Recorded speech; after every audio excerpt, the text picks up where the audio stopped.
News અને આપની સાથે હું છું લખમા। સમાચારોની શરૂઆત કરીએ। સુરતની અંદર જાણીતા ઉદ્યોગપતિ પર આઈટીના દરોડા, જેમાં વસંત ગજેરા અને યુનિભાઈ ગજેરાને ત્યાં આઈટી વિભાગ દ્વારા દરોડા પાડવામાં આવ્યા છે।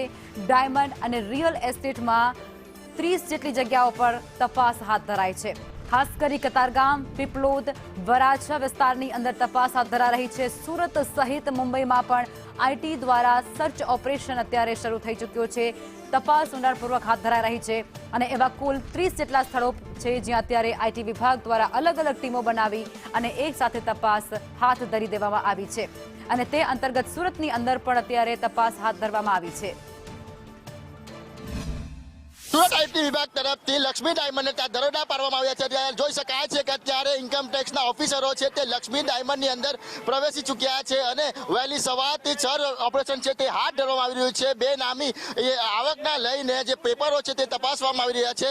શંકાના આધારે લક્ષ્મી ડાયમંડના અલગ અલગ સ્થળો પર દરોડા પાડવામાં આવ્યા છે। જે રીતના વાત કરીએ તો કતારગામ સ્થિત આવેલી લક્ષ્મી ડાયમંડ છે ત્યાં આગળ મોટા પ્રમાણમાં બેનામી હિસાબો કિતાબોની આશંકાના આધારે અત્યારે આ પ્રમાણે રેડ કરવામાં આવી છે। સાથે વાત કરીએ તો તેમના વરાછા અને પીપલોદના નિવાસસ્થાને પણ રેડ કરવામાં આવી છે। સાથે જ જે સ્કૂલ છે ત્યાં આગળ પણ અત્યારે સર્ચ ઓપરેશન હાથ ધરવામાં આવી રહ્યું છે।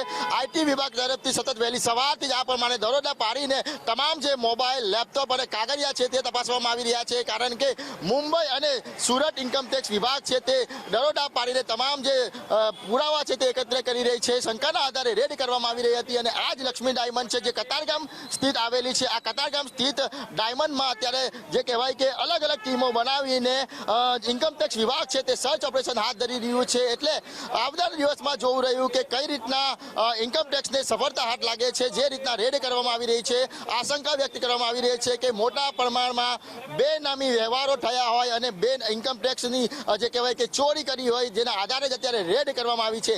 કેમેરા પર્સન અજીત પટેલ સાથે મનીષ પરમાર, સંદેશ ન્યૂઝ।